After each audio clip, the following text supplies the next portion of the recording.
ان الحمد لله نحمده ونستعينه ونستغفره ونعوذ بالله من شرور انفسنا ومن سيئات اعمالنا من يهده الله فلا مضل له ومن يضلله فلا هادي له واشهد ان لا اله الا الله وحده لا شريك له واشهد ان محمدا عبده ورسوله اما بعد فان خير الحديث كتاب الله وخير الهدي هدي محمد صلى الله عليه وسلم وشر الأمور محدثاتها وكل محدثة بدعة وكل بدعة ضلالة وكل ضلالة في النار. أعوذ بالله السميع العليم من الشيطان الرجيم من همزه ونفخه ونفثه. بسم الله الرحمن الرحيم. رب اشرح لي صدري ويسر لي أمري واحلل عقدة من لساني يفقهوا قولي. بسم الله الرحمن الرحيم. ان اللہ وملائکتہ یصلون علی النبی یا ایھا الذین آمنوا صلوا علیہ وسلموا تسلیما. اللہم صل علی محمد وعلی آل محمد کما صلیت علی ابراہیم وعلی آل ابراہیم انک حمید مجید. اللہم بارک علی محمد وعلی آل محمد کما بارکت علی ابراہیم وعلی آل ابراہیم انک حمید مجید. الحمدللہ پچھلی دفعہ سورۃ النساء آیت نمبر 119 کے تحت مسلمان مردوں اور عورتوں کے بالوں سے متعلق، ناخنوں سے متعلق، اسی طریقے سے دیگر اعضاء سے متعلق کیا شرعی احکام ہیں، اس کے اوپر میں نے تقریباً 40 منٹ گفتگو کی تھی. آج انشاءاللہ تعالی اسی کانٹیکسٹ میں داڑھی کے مسئلے کے اوپر ڈسکشن ہوگی ان ڈیٹیل، تاکہ یہ ایک بہت بڑا ایسٹ تیار ہو جائے اس حوالے سے کہ فرقہ واریت سے بالا تر ہو کر داڑھی کے مسئلے کو مسلمانوں تک پہنچایا جائے. لیکن اس سے پہلے کچھ مزید وضاحتیں 5 پچھلے درس کے حوالے سے میں ضروری سمجھتا ہوں کہ وہ ہم شروع میں ہی ڈسکس کر لیں اسی آیت کے تحت. سورۃ النساء آیت نمبر 119. اس میں جو شیطان کی چالیں آئی تھی ان میں سے ٹاپ آف دا لسٹ چال یہ تھی، بسم اللہ الرحمن الرحیم، وَلَآمُرَنَّهُمْ، اور میں ضرور انہیں حکم دوں گا، فَلْيُغَيِّرُنَّ خَلْقَ اللَّهِ، پس وہ ضرور بدل دیں گے اللہ تعالیٰ کی تخلیق کو. تو اللہ تعالیٰ کی تخلیق کو بدلنے میں کون کون سی چیزیں آتی ہیں اس پر ڈیٹیل سے گفتگو ہوئی تھی. وہ 5 چیزیں جو رہ گئی تھیں پچھلی دفعہ وہ میں بیان کر دیتا ہوں. ان میں سے پہلی چیز یہ کہ صحیح بخاری اور مسلم کی متفق علیہ حدیث ہے کہ امام کائنات سید الاولین والآخرین شفیع المذنبین رحمت للعالمین سیدنا و مولانا امام اعظم محمد رسول اللہ صلی اللہ علیہ وآلہ وسلم نے لعنت فرمائی ہے ان عورتوں پر جو اپنے چہرے کے بال نوچتی ہیں. تو اس پہ میں نے ڈیٹیل کے ساتھ جو یہ آئی بروز کا مسئلہ ہے یہ بیان کیا تھا. تو اس میں بسا اوقات کسی بھی ہماری مسلمان بہن کو یہ وسوسہ آ سکتا ہے کہ میں تو شروع سے آئی بروز بنوا رہی ہوں، اب اگر میں نے یہ بنوانا چھوڑ دیے تو شاید میرے آئی بروز بہت زیادہ پھیل جائیں اور بڑھ جائیں. تو یہ بالکل شیطانی وسوسہ ہے. اللہ تعالیٰ نے یہ اسپیشل قسم کے بال بنائے ہیں اور آپ دیکھیں گے کہ لوگ بوڑھے ہو جاتے ہیں لیکن یہ والے بال ان کے کالے ہی رہتے ہیں اور یہ خاص حد سے زیادہ بڑھتے نہیں ہیں. میرے اپنے گھر کی مثال ہے، میری جب شادی ہوئی تو شادی سے پہلے میری وائف جو ہے وہ یہ بنواتی تھی، اور وہ بھی کیا، وہ کالج کی لڑکیوں نے زبردستی یہ کام شروع کروا دیا. تو میں نے اس کو شادی کے فوراً بعد کہا کہ اب یہ تم نے کام نہیں کرنا. اب الحمدللہ 8واں سال ہے اور وہ یہ کام نہیں کر رہی، اس کے باوجود کوئی زیادہ نہیں پھیلے، جو نیچرل ہیں وہ وہیں پر ہے. تو یہ شیطانی وسوسہ اس حوالے سے نہیں آنا چاہیے، اس پر توبہ کرنی چاہیے.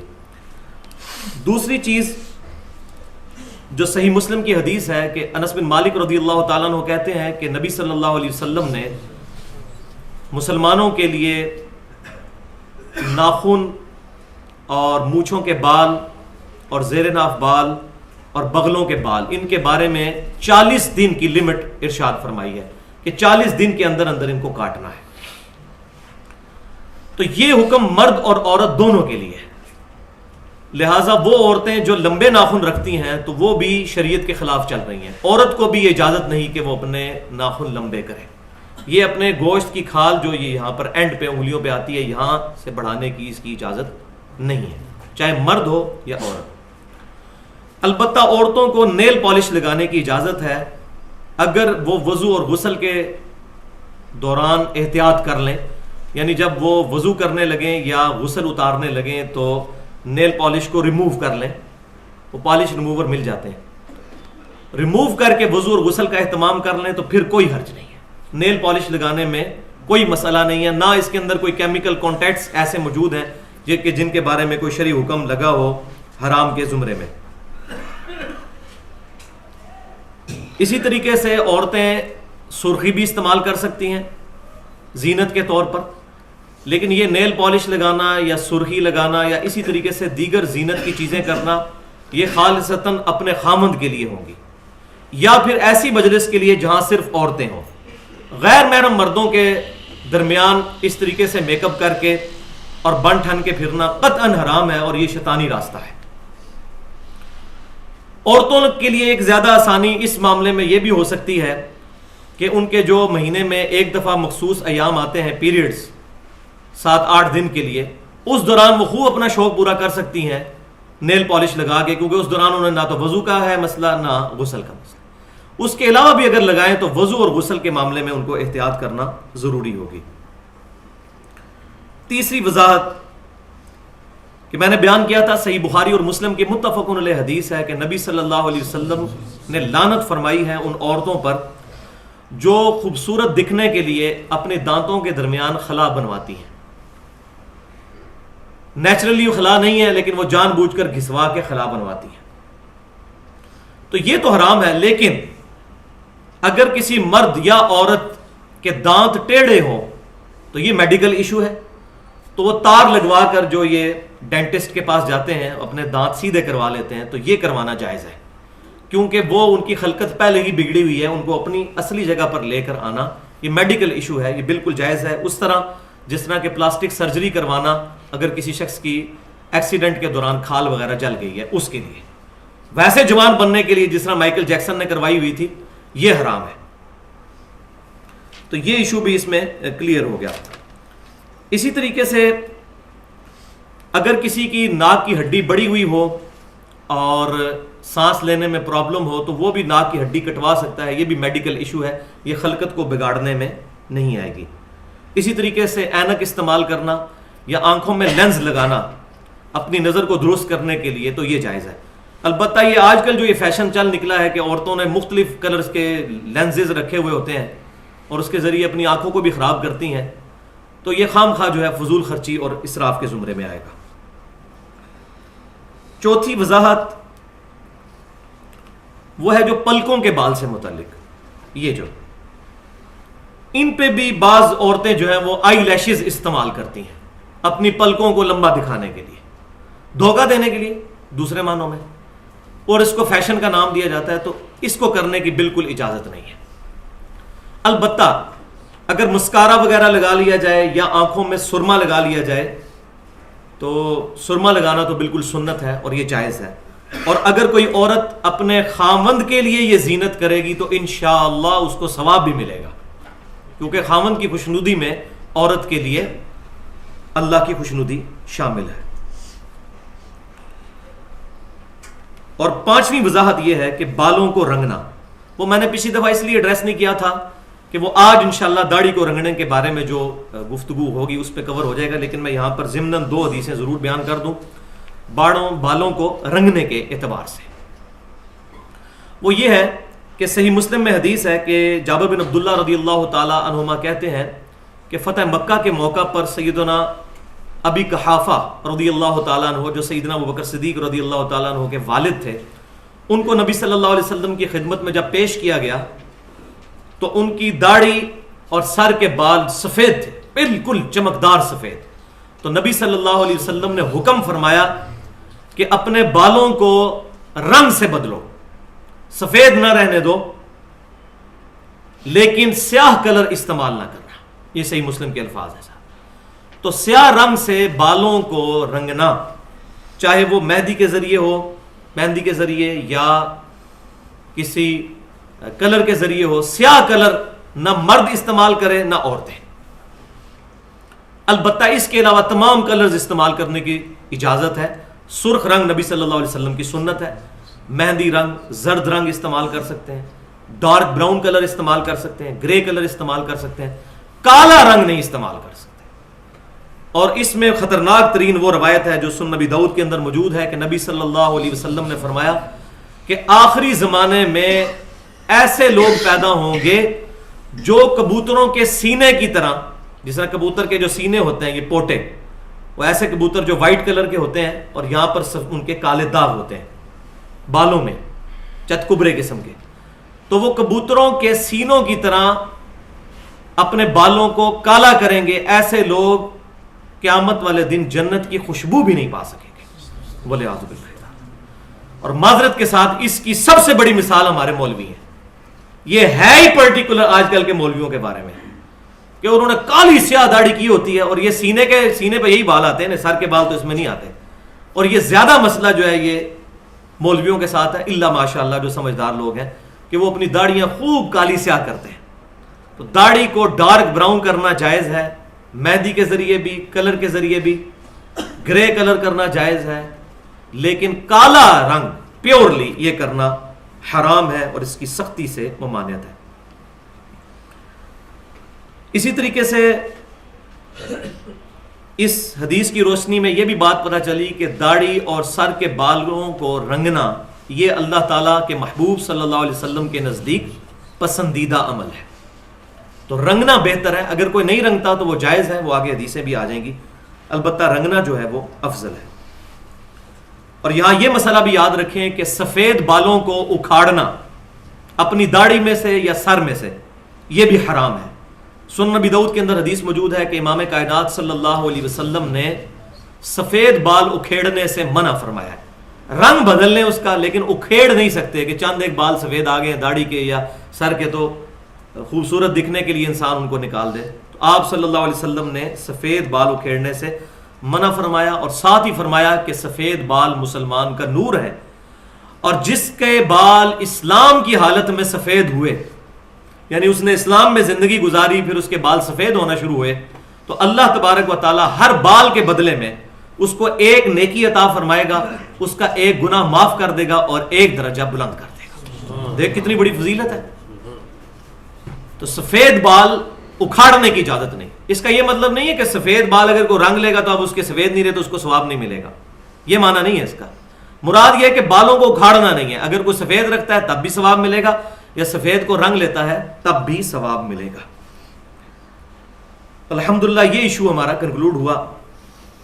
تو اب آ جائیے سورۃ النساء کی آیت نمبر 119 کے اس پورشن پہ جس کے تحت میں نے انشاءاللہ آج داڑھی کا مسئلہ ڈیٹیل کے ساتھ ڈسکس کرنا ہے، تاکہ انشاءاللہ تعالی قیامت تک کے لیے ایک ایسٹ تیار ہو جائے کہ فرقہ واریت سے بالا تر ہو کر افراط و تفرید سے بچتے ہوئے حق بات مسلمانوں تک پہنچائی جائے، اور یہ ایشو ایک دفعہ ایسا کنکلوڈ ہو جائے کہ پھر کسی کو قرآن و سنت کے دلائل پہ کم از کم اس معاملے میں کوئی اپنی مرضی کسی کے ذہن میں ٹھونکنے کی جرت پیدا نہ ہو انشاءاللہ تعالی. تو آج 24 مارچ 2012 ہفتے کے دن، یہ میں نے ڈیٹ اس لیے بول دی کہ اس سے پہلے بھی میں نے بعض اوقات داڑھی کے مسائل بیان کیے ہیں، اس میں کچھ چیزیں آج مختلف آ جائیں گی، لہٰذا اگر وہ چیزیں ایسی تھیں کہ جو میرے فہم کے مطابق اس وقت تھیں تو ان میں رجوع ہوگا آج کے لیکچر کی وجہ سے. اگر میں کوئی ایسی بات بیان کرتا ہوں، آئے گی تو نہیں لیکن ایک آدھ بات پہ مجھے شک ہے. تو آج 24 مارچ 2012 کو یہ انشاءاللہ داڑھی کا مسئلہ کنکلوڈ ہوگا. تو یہ آیت سورۃ النساء آیت نمبر 119 کا یہ حصہ نکال لیجئے جو ٹاپ آف دا لسٹ شیطان کا وسوسہ ہے. بسم اللہ الرحمن الرحیم. وَلَآمُرَنَّهُمْ، اور بالضرور میں ان کو حکم دوں گا، فَلْيُغَيِّرُنَّ خَلْقَ اللَّهِ، کہ پس بالضرور وہ اللہ کی بنائی ہوئی تخلیق کو بدل دیں گے. یعنی اللہ نے بنایا تھا مرد، لیکن وہ داڑھی کو ختم کر کے عورتوں کی مشابہت اختیار کر لیں گے، یہ بھی اس میں داخل ہے. وَلِعَاذُ بِاللَّهِ. وَمَن يَتَّخِذِ الشَّيْطَانَ وَلِيًّا، اور جو کوئی بھی شیطان کو اپنا یار بنا لے گا، من دون اللہ، اللہ کو چھوڑ کر، فقد خسر خسرانا مبینا، تو بے شک وہ خسارے میں پڑ گیا، اور ایسے خسارے میں جو کھلا خسارہ ہے، جس میں کوئی شک ہی نہیں ہے، جو اللہ تعالیٰ کو چھوڑ کر شیطان کی پیروی کرنا شروع ہو گیا۔ کیا مطلب؟ کہ اللہ تعالیٰ کی نازل کردہ شریعت، امام کائنات صلی اللہ علیہ وسلم کی مبارک تعلیمات کو چھوڑ کر ان کے مقابلے پر جو شیطان کے وسوسے ہیں ان کی پیروی اس نے کرنی شروع کر دی۔ تو یہ ہے آیت جس کے تحت داڑھی کا مسئلہ انشاءاللہ آج ڈسکس ہوگا۔ تو پہلے یہ بات سمجھ لیجئے کہ عربی زبان کے اندر داڑھی کے لیے لحیہ کا لفظ استعمال ہوتا ہے، اور عربی ڈکشنری القاموس کے مطابق لحیہ یا داڑھی نچلے جبڑوں پر اگنے والے بالوں کو کہتے ہیں، اور اس میں یہ بچی کے بال بھی داخل ہیں داڑھی میں، لیکن یہ رخسار کے بال جو اوپر والے جبڑوں پہ آتے ہیں، اور یہ گلے کے بال جو یہ گلے پہ اگے ہوتے ہیں، یہ داڑھی میں شامل نہیں ہے۔ یہ بھی اگر کوئی ریموو کرتا ہے اور یہ والے ریموو کرتا ہے تو اس کو ہم یہ نہیں کہیں گے کہ وہ داڑھی صاف کر رہا ہے، ورنہ ہم علمی طور پر بے وقوف ہوں گے۔ اور صحابہ کرام سے، خصوصاً سیدنا ابو ہریرہ سے المصنف ابن ابی شیبہ میں صحیح سند کے ساتھ موجود ہے کہ وہ رخساروں کے بال صاف کیا کرتے تھے، وہ آگے آ بھی جائیں گے انشاءاللہ احادیث۔ تو یہ ویسے ہی صاف کرے نہ کرے اس کا داڑھی کے ساتھ کوئی تعلق نہیں ہے۔ داڑھی یہ والا حصہ ہے، یہاں سے لے کر یہ ایسے۔ اب داڑھی کی اہمیت اور اس کی فرضیت سے متعلق ڈسکشن کرنے سے پہلے دو امپورٹنٹ پوائنٹ میں ڈسکس کرنا ضروری سمجھتا ہوں۔ اس میں سے پوائنٹ نمبر 1 یہ ہے کہ داڑھی جو ہے یہ دنیا کے تمام مذاہب کے اندر شریعت کا سمبل ہے، علامت ہے، چاہے مسلمان ہو، مسلمانوں میں اس میں کوئی دوسری رائے موجود نہیں ہے کسی بھی مکتبہ فکر کی۔ اہل سنت کہلوانے والے تینوں گروہ، بریلوی، دیوبندی اور سلفی یعنی اہل حدیث، اور اہل تشیع بھی، اس کے علاوہ بھی جتنے مکاتب فکر موجود ہیں پوری دنیا میں، کسی کا یہ اختلاف نہیں ہے اس معاملے میں۔ سب یہ بات مانتے ہیں کہ امام کائنات صلی اللہ علیہ وسلم کے چہرے مبارک پر داڑھی تھی اور صحابہ کرام علیہم رضوان داڑھی رکھتے تھے۔ ہاں، یہ بحث الگ وہ کرتے ہیں کہ وہ کلچرل داڑھی تھی، وہ دین کے حصے کے طور پر نہیں، یہ الگ چیز ہے، لیکن وہ رکھتے تھے، اس پہ سارے متفق ہیں۔ دوسری چیز، داڑھی کے مسئلے کے اندر کرسچنز کا بھی اتفاق ہے کہ داڑھی رکھنا یہ ان کے ریلیجن کا حصہ ہے۔ بلکہ آپ دیکھ لیں ہالی ووڈ نے جو 2 فلمیں بنائی ہیں، پیشن آف دا کرائسٹ اور کنگ آف دا کنگز، اس میں عیسیٰ علیہ السلام کو انہوں نے دکھایا ہے۔ اسی طریقے سے ایران والوں نے بھی عیسیٰ علیہ السلام پر ایک فلم بنائی ہے، وہ تو چلے مسلمان ہیں، لیکن جو کرسچنز نے بنائی ہے ہالی ووڈ نے، ان دونوں فلموں میں عیسیٰ علیہ السلام کا جو کریکٹر دکھایا گیا اس میں داڑھی دکھائی گئی ہے۔ اسی طریقے سے سیدنا موسیٰ علیہ السلام، جو یہودی سمجھتے ہیں کہ ہم ان کے فالوور ہیں، ان پر بھی ایک فلم بنی ہے 10 کمانڈمنٹس کے نام سے، ایک بیہودہ فلم۔ اس میں موسیٰ علیہ السلام کو دکھایا ہے، ان کے بھی چہرے مبارک پہ داڑھی والا معاملہ انہوں نے کریکٹر کے طور پر وہاں دکھایا ہے۔ اسی طریقے سے ہندوؤں میں آپ کو یاد ہے کچھ سال پہلے ڈاکٹر ذاکر نائک کا مجادلہ ہوا تھا، ڈیبیٹ ہوئی تھی سری سری روی شنکر کے ساتھ، اور دیکھ لیں اس کے سر کے بالوں پہ بھی وہ زلفیں تھیں، اور داڑھی بھی اس کی بڑی خوبصورت اور بڑا نورانی چہرہ ہے اس کا، کیونکہ ہم تو چہروں پہ ہی جاتے ہیں نا، ہم امال پہ تو عقائد پہ تو جاتے نہیں۔ میرے خیال ہے ہمارے کئی مولویوں سے زیادہ خوبصورت ہے وہ۔ اگر داڑھی پہ اور خوبصورتی پہ فیصلے ہونے ہیں تو اس کے چہرے پہ بہت نور ہے، اور اس کی داڑھی دیکھ لیں کم از کم مٹھی تو ہے، وہ انٹرنیٹ کے اوپر پڑی ہوئی ہیں اس کی ویڈیوز۔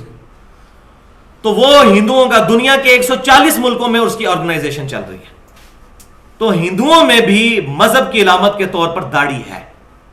تو یہ ساری باتیں میں نے اس لیے بتائیں کہ دنیا کے تمام مذاہب کے اندر داڑھی کی اہمیت اپنی جگہ موجود ہے۔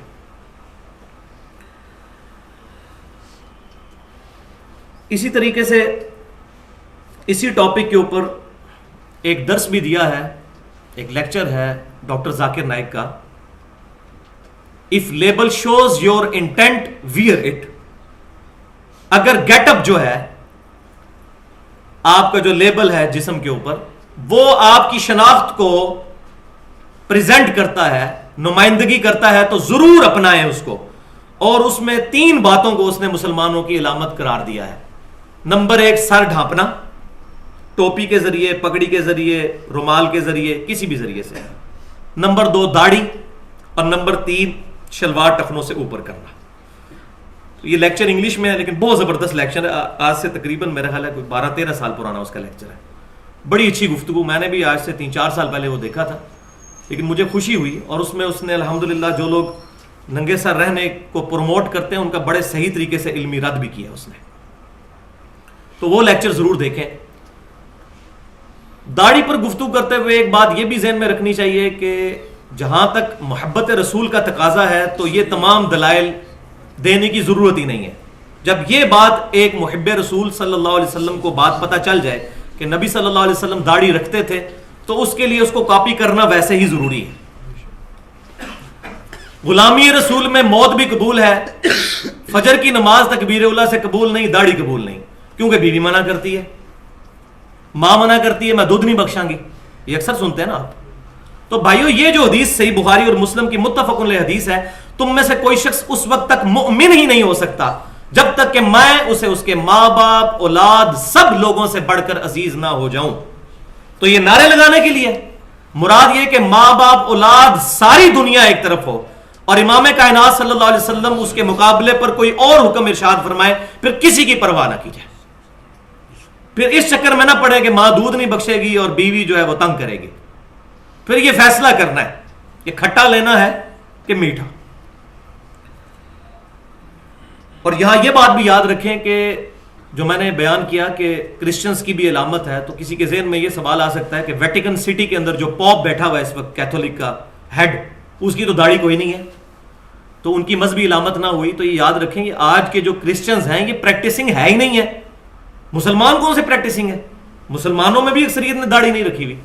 تو اس کی وجہ سے ان کی بکس چینج نہیں ہو جائیں گی, ان کی کتابیں داڑھی کی طرف گائیڈ کرتی ہیں. عیسیٰ علیہ السلام کی وہ داڑھی بناتے ہیں جب بھی وہ فلمیں بناتے ہیں یا تصویریں بناتے ہیں یا معاذ اللہ بت بناتے ہیں, ان کے وہ داڑھی شو کرتے ہیں. تو عیسائی اور یہودی جو اس وقت خود کر رہے ہوں یہ ان کے دین کی ریپریزنٹیشن نہیں بلکہ کتابوں سے ہے, جیسا کہ مسلمانوں کا دین بھی کتابوں میں ہے, شخصیات کے اندر نہیں ہے. تو یہ بات کلیئر ہونی چاہیے. یہ پہلا پوائنٹ میں نے ڈیٹیل کے ساتھ ڈسکس کیا. دوسرا پوائنٹ اس میں یہ ہے کہ آج کے دور کی بہت بڑی پرسنالٹی ہیں اور میں سمجھتا ہوں کہ انٹلیکچوئل لیول پر ہمارے معاشرے کے انٹیلیجنسیا تک جس طریقے سے ان کی دعوت پہنچی ہے اور جس طریقے سے ان کو بات کرنے کا ڈھنگ ہے, اس میں وہ اپنی مثال آپ ہے, جاوید احمد غامدی صاحب. میں ان فنیٹکس مولویوں کی طرح ان کی چند غلطیاں پکڑ کے ان کو زیرو سے ملٹیپلائی نہیں کروں گا. مولوی سارے بھی مل لیں اور ان کے خلاف کتابیں لکھ لیں, جو نوجوانوں کے دل میں ان کے لیے عزت ہے وہ ختم نہیں کر سکتے. لہٰذا کسی کی بھی غلطی کو غلطی کہنا چاہیے, اس کی ہر بات کو غلط نہیں کہہ دینا چاہیے.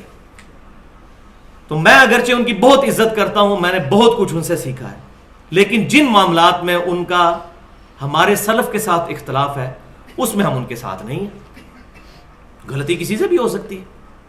مثال کے طور پر 2 عقیدے کے مسئلے ہیں جس میں مجھے ان سے اختلاف ہے. ایک وہ جو سنت اور حدیث کے اندر فرق کرتے ہیں. ہم اہل سنت کا منہج یہ ہے کہ سنت اخذ کرنے کا سورس تواتر نہیں ہے بلکہ حدیث ہے. تواتر کو بھی ہم مانتے ہیں اگر حدیث کے خلاف نہ ہو تو, اور وہ عملی تواتر کو پرائورٹی دیتے ہیں. اور دوسرا نزول عیسیٰ اور حیات مسیح علیہ السلام کا مسئلہ ہے, اس میں مجھے ان سے اختلاف ہے. اور 2 فقہی مسائل ہیں جس میں ان سے اختلاف ہے, ایک پردے کے مسئلے پہ اور دوسرا داڑھی والے مسئلے پہ. آپ کو حیرانگی ہوگی کہ محترم جاوید احمد غامدی صاحب نے 80s کے اندر ایک مضمون لکھا تھا جس میں انہوں نے ثابت کیا تھا کہ داڑھی اسلام کا شعار ہے. اس وقت اس چیز کے وہ قائل تھے, لیکن بعد میں ان کے ساتھ ایسا معاملہ ہوا کہ وہ غلطی کا شکار ہوئے. لیکن دوسری طرف بھی مولویوں نے اس مسئلے کو اس طریقے سے ایڈریس نہیں کیا جس طریقے سے اس ایشو کو ایڈریس ہونا چاہیے تھا.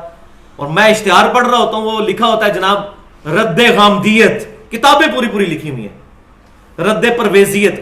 غلام پرویز اور جاوید احمد غامدی میں زمین آسمان کا فرق ہے. ہم نے پڑھا ہی کوئی نہیں ہوا. غلام احمد پرویز تو قرآن پاک کے ساتھ کھلواڑ کرتا تھا, اس نے تو قرآن پاک کی دھجیاں بکھیر دی ہیں. جاوید احمد غامدی صاحب کا تو مسئلہ یہ نہیں ہے, بلکہ جس طریقے سے جاوید احمد غامدی صاحب نے رد کیا ہے غلام پرویز کا, کسی نے نہیں کیا. لہذا ان دونوں میں بہت فرق ہے. آپ رد پرویزیت ضرور کریں, لیکن وہ اب یہ کہنا مذہب غامدیت یہ طریقہ غلط ہے کسی کو سمجھانے کا. اس طریقے سے آپ خود ڈفرنس کریٹ کر لیں گے. اور غامدی صاحب سے بھی میں سمجھتا ہوں ہزاروں گنا بڑی پرسنالٹی مولانا مودودی رحمت اللہ علیہ. میں سمجھتا ہوں کہ صدیوں میں ان کی مثال پیش کرنا مشکل ہے. آج جتنی ریولوشن آئی ہوئی ہے قرآن پاک کے حوالے سے, چاہے ڈاکٹر اسرار ہوں یا عبد الرحمن کیلانی صاحب ہوں اہل حدیث میں بہت بڑے عالم, یہ سب لوگ ان کی مولانا مودودی کی تفسیر پڑھ کے چینج ہوئے. میں یہ کوئی مولوی تو نہیں تھے, خود ان سے پوچھیں. آج اہل حدیث مکتبہ فکر میں سب سے زیادہ کتابیں عبد الرحمن کیلانی صاحب کی ہیں. ان کی کیا بیک گراؤنڈ ہے؟ وہ تو اینٹوں کا بٹا چلاتے تھے, وہ تو تفہیم القرآن پڑھی تو چینج ہوئے, اور ان کی تفسیر آپ پڑھ کے دیکھیں سارا کچھ وہ مولانا مودودی سے انہوں نے نقل کیا. اب مودودی صاحب سے اگر کہیں 2-4 غلطیاں ہو گئی تو بھائی اس کی وجہ سے وہ 0 سے ملٹیپلائی تو نہیں ہو جائیں گے. ورنہ الحمدللہ ہم نے تو ان بزرگوں کی غلطیاں نکالی ہیں جن کے لوگ مقلد ہو چکے ہوئے تھے. امام احمد بریلوی صاحب کی کتنی بڑی بڑی غلطیاں, شیخ اشرف علی تھانوی صاحب کی کتنی بڑی بڑی غلطیاں, امام ابن تیمیہ کی کتنی بڑی بڑی غلطیاں میں نے کتابوں سے پوائنٹ آؤٹ کی ہیں. آج بڑے بڑے علماء کی زبانیں بند ہو چکی ہیں کہ ہاں جی ہمیں تو پتہ ہی نہیں تھا غلطیاں. تو اب میں امام ابن تیمیہ کی وہ غلطیاں پکڑوں اور احمد بریلوی صاحب کی غلطیاں پکڑ کے شیخ اشرف علی تھانوی صاحب کی غلطیاں پکڑ کے ان کو 0 سے ملٹیپلائی کر دوں, کتنا بڑا ظلم ہے. جو ان کی غلطیاں ہم ان کو غلطیاں کہیں گے, جو ان میں اچھی باتیں ہیں وہ لے لیں. دوسری طرف تو ہم یہ کہتے ہیں کہ شیطان بھی کوئی اچھی بات کرے تو لے لیں, جیسے صحیح بخاری میں ہے کہ آیت الکرسی کا وظیفہ شیطان نے دیا تھا. اور بھائی شیطان سے بھی بدتر ہو چکے ہیں معاذ اللہ مولانا مودودی یا ابن تیمیہ یا احمد بریلوی یا شیخ اشرف علی تھانوی صاحب. تو یہ اپنی سوچ تھوڑی سی فرقہ واریت سے ہم بدلیں اور ہوش کے ناخن لیں, ورنہ یقین کریں 2% کی عزت نہیں رہے گی ان علماء کی اگر وہ اس طریقے سے بدتمیزی کے ساتھ کسی کی اصلاح کرنے کی کوشش کریں گے. پازیٹیولی چیزوں کو ایڈریس کریں. تو اب آ جائیے اللہ کا نام لے کر میں اب اس کی ڈسکشن شروع کرتا ہوں داڑھی کی اہمیت کے اوپر. تو پہلی حدیث صحیح بخاری اور صحیح مسلم کی متفق علیہ حدیث ہے کہ امام کائنات صلی اللہ علیہ وسلم نے لعنت فرمائی ہے ان مردوں پر جو عورتوں کی مشابہت اختیار کرتے ہیں اور ان عورتوں پر جو مردوں کی مشابہت اختیار کرتی ہیں. تو داڑھی منڈانا بھی مردوں کا عورتوں کی مشابہت اختیار کرنا ہے, کیونکہ یہ بات بالکل طے ہے کہ اللہ تعالیٰ نے لمبے بالوں کے ذریعے عورتوں کو زینت بخشی. میں نے پچھلی دفعہ ڈیٹیل سے ڈسکس کیا تھا بالوں کا مسئلہ. اور مرد کو داڑھی کے ذریعے زینت بخشی. عورت کے اگر داڑھی مونچھ کے بال نکل آئے تو اس کے لیے صاف کرنا فرض ہے, اور مرد کے نکلیں گے تو اس کے لیے رکھنا فرض ہے, کیونکہ اس کا حکم موجود ہے. اور ان کو ریموو کرنا اسی آیت کے تحت ہے جو شیطان نے کہا تھا وَلَآمُرَنَّهُمْ فَلْيُغَيِّرُنَّ خَلْقَ اللَّهِ سورۃ النساء آیت نمبر 119, کہ میں بالضرور انہیں حکم دوں گا کہ اللہ کی بنائی ہوئی تخلیق کو, یہ اللہ کی بنائی ہوئی تخلیق کو بدل دیں گے. وَلِعَاذُ بِاللَّهِ تعالی. دوسری حدیث صحیح بخاری اور صحیح مسلم کی, سیدنا عبداللہ بن عمر رضی اللہ تعالی عنہما روایت کرتے ہیں کہ آپ صلی اللہ علیہ وسلم نے ارشاد فرمایا داڑیاں بڑھاؤ اور مونچھیں پست کرو, مشرکین کی مخالفت کرو اس عمل کے ذریعے. اور مسند امام احمد میں یہ الفاظ ہیں کہ یہود و نصارہ کی مخالفت کرو داڑیاں بڑھا کر اور مونچھیں پست کر کر.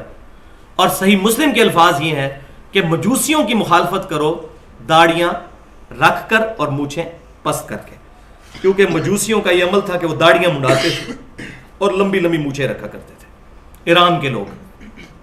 تو آپ صلی اللہ علیہ وسلم نے اس کی مخالفت کرنے کا حکم فرمایا. لہذا اگر کوئی شخص اتنی داڑھی رکھ لے کہ جو عرف عام میں داڑھی ہو,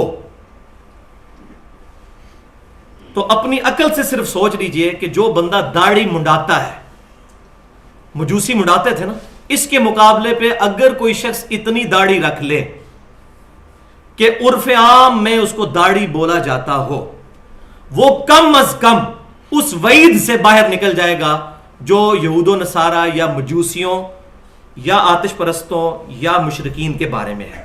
لیکن لیکن لیکن سنت یہ ہوگی, سنت پر وہ مکمل عامل اسی وقت ہوگا جب کم از کم ایک مٹھی داڑھی اس کی ہوگی. وہ آگے ڈیٹیل آ جائے گی. سنت کی کیٹیگری میں اسی وقت وہ فال کرے گا، البتہ اس وعید سے باہر نکل جائے گا جو لعنت فرمائی گئی ہے، کیونکہ وہ پرٹیکولر داڑھی منڈانے کے بارے میں ہے۔ اب داڑھی پر گفتگو کرنے سے پہلے ایک حدیث کا اصول سمجھ لیجئے، بنیادی اصول۔ اب میں چونکہ ٹیکنیکل گفتگو کر رہا ہوں کیونکہ بڑے لوگوں کو تکلیف ہوگی، لیکن انشاءاللہ تعالی ابھی تک تو بڑے بڑے علماء کے ساتھ یہ ڈسکشن کی ہے وہ لاجواب ہے۔ اب ویڈیو ریکارڈ ہوگی تو ساری چیزیں آ جائیں گی ریکارڈنگ میں، کوئی مسئلہ ہی نہیں رہے گا انشاءاللہ تعالی کسی کو۔ ایک اصول حدیث سمجھ لیجئے، یہ پیٹ رول ہے حدیث کا کہ حدیث کے فہم کو سب سے زیادہ حدیث کا راوی جانتا ہے، اس میں کوئی دوسری رائے نہیں ہے۔ اور یہ بات الحمدللہ اہل سنت کہلوانے والے تینوں گروہ، بریلوی، دیوبندی اور اہل حدیث کو تو بالخصوص یہ بات پتہ ہے، کیونکہ وہ فاتح خلف امام والے مسئلے میں جان ہی اسی جگہ سے چھڑاتے ہیں۔ اہل حدیث کا جو سٹانس ہے، اصحاب الحدیث کا، اہل السنہ کا، اہل تقلید کے بارے میں، اس مسئلے میں جو اختلاف ہے فاتح خلف امام پہ، وہاں جان ہی یہاں سے چھوٹتی ہے جبکہ راوی کا فہم مانا جاتا ہے۔ صحیح مسلم میں حدیث ہے کہ سیدنا ابو ہریرہ رضی اللہ تعالیٰ عنہ روایت کرتے ہیں کہ نبی صلی اللہ علیہ وسلم نے ارشاد فرمایا اس کی نماز ناقص ہے، ناقص ہے، ناقص ہے جو سورۃ الفاتحہ نہیں پڑھتا۔ پھر انہوں نے ڈیٹیل حدیث بیان کی۔ جب ان کے ساتھیوں نے پوچھا کہ جب ہم امام کے پیچھے ہوتے ہیں تو کیا کریں، تو انہوں نے ارشاد فرمایا اقرا بہا فی نفسک۔ یہ حدیث کے الفاظ نہیں، سیدنا ابو ہریرہ کا فتویٰ ہے کہ دل میں آہستہ آہستہ ساتھ ساتھ سورہ فاتحہ پڑھا کرو، کیونکہ میں نے نبی صلی اللہ علیہ وسلم سے سنا کہ اللہ تعالیٰ نے ارشاد فرمایا، حدیث قدسی ہے کہ نماز میں نے اپنے اور اپنے بندے کے درمیان برابر تقسیم کر لی ہے۔ پوری نماز سورہ فاتحہ کو ارشاد فرمایا۔ جب میرا بندہ کہتا ہے الحمدللہ رب العالمین تو میں کہتا ہوں میرے بندے نے میری حمد کی۔